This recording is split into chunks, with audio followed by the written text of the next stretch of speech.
Halo guys, welcome back to my channel. Video kali ini adalah apa aja culture shock aku semenjak aku pindah ke Amerika. Yang pertama, orang-orang yang tinggal di wilayah menengah ke atas, mereka itu sangat mementingkan kesehatan, bentuk tubuh, pola makan.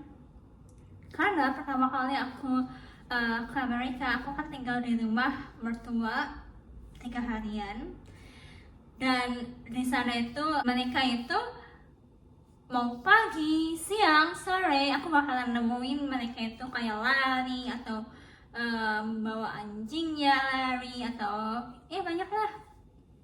Dan aku sekarang tinggal di Redondo Beach, masih termasuk wilayah menengah ke atas, dan di sini itu banyak banget orang olahraga. Tidak menutup kemungkinan kalau misalnya kamu punya bayi, kamu punya anak, kamu gak olahraga itu enggak. Kan kalau misalnya orang kita kan kayak gini misalnya, gimana mau olahraga, ngurus anak capek, ini ada bayi, mau ditinggal di mana.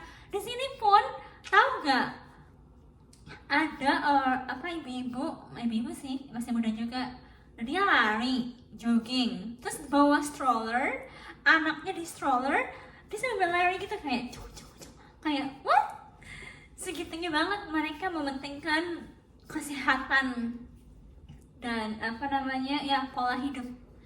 Sedangkan kalau kita pergi ke daerah menengah ke bawah, kalian bakalan nemuin orang-orang yang gendut, yang gede, yang besar, yang obes, dan mereka itu ketahuan banget saking dia malesnya.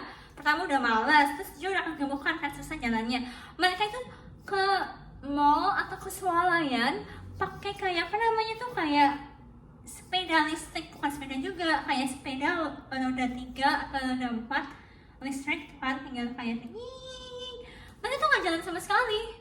Kalau kita pergi ke daerah hiking, kayak misalnya kita pergi ke gunung, nggak ada yang namanya orang obes, karena udah ketahuan banget kayak ini orang malas nih. Kadang tuh gemuknya nggak gemuk banget, aku tuh kayak it's okay kalau mereka tuh kayak gemuk banget, yang mereka udah nggak bisa jalan jadi harus pakai sepeda itu. Aku kayak masuk akal, oke, dia mungkin nggak bisa jalan nih, jadi dia pakai sepeda itu. Ini tuh ada yang kayak cuman gemuk banget, terus dia pakai sepeda kayak sepeda roda 3 gitu di mall. Dan kalau mereka nggak bisa jalan kan, bisa dia nggak bakalan turun dong. Ini dia jalan, cuk ambil barang, masukin lagi, kayak semalas itu ke Anda untuk jalan. Yang kedua, di sini mungkin di Indonesia juga ada ya, cuman di sini tuh ada namanya HOA, Homeowner Association, kayak perkumpulan orang pemilik rumah di wilayahnya. Mereka tuh kayak punya wewenang lebih dibandingkan kalian yang punya rumah. Jadi mereka itu kayak di Indonesia juga kalau kita kayak bayar uang sampah, bayar ini ya kan. Cuman kalau di Indonesia kan kita kalau mau bangun rumah, mau ngecat rumah, kayak terserah kita kan, boleh kan, kita kayak mau bangun kayak gimana pun boleh kan.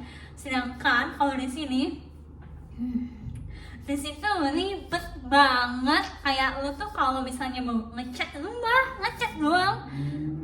rumah bagian luar, lu harus punya persetujuan dari HOA, Homeowner Association, kayak perkumpulan pemilik rumah lah.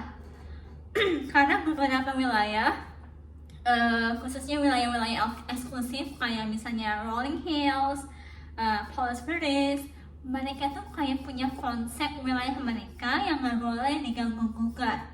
Misalnya konsep wilayahnya tuh kayak model rumah Mediterranean, dan kalian pengen bangun nih, bangunnya kayak ala-ala minimalis lah. No, nggak bakalan disetujuin. Bayangin, you have the house, kamu punya rumah, cuman kamu nggak boleh bangun sesuai dengan kemauan kamu. Dan yang ketiga, ini masih seputar rumah. Mostly, kebanyakan rumah di Amerika itu terbuat dari kayu. Kita buktikan.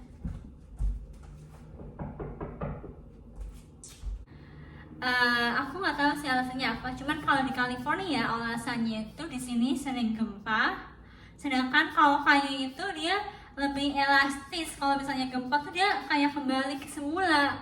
Katanya segitu alasannya. Sedangkan kalau misalnya dari beton bakalan ada retak-retak yang nanti setelah tahun kemudian lebih kayak bisa hancur. Ya kayak gitu sih alasan mereka ya. Cuman alasan keduanya mungkin karena emang bahan-bahan di sini tuh pricey. Jangankan bahan bangunan, bahan makanan aja tuh pricey. Yang keempat, di sini kita itu tergantung juga sih, tergantung wilayahnya. Aku pernah atau seringlah mencium bau-bau ganja.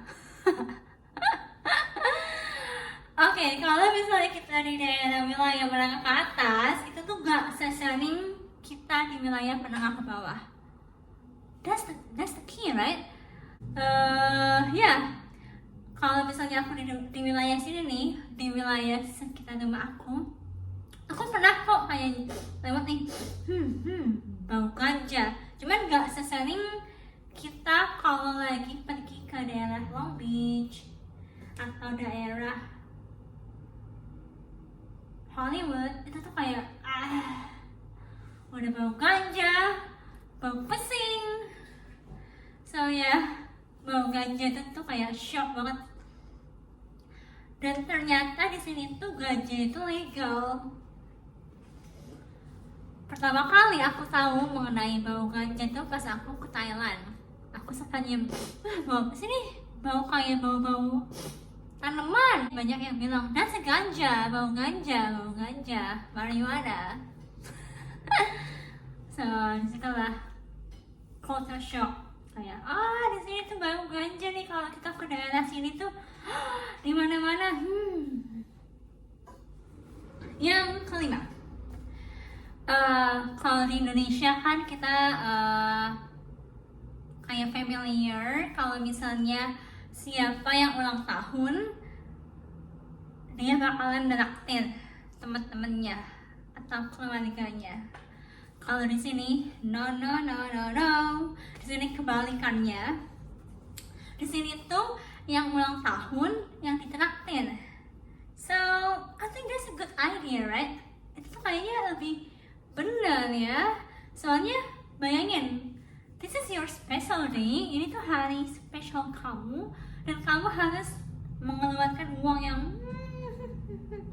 sedangkan kalau di sini tuh kayak kalau lo ulang tahun, pasti keluarga lo atau temen lo atau pasangan lo bakalan mentraktir.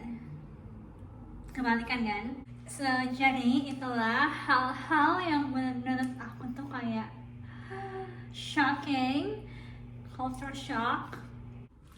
Oke, itulah culture shock aku tinggal di Amerika. Kalau kalian pengen aku bikin video lainnya, tinggal komen di bawah ini, komen ya. Dan jangan lupa like dan subscribe.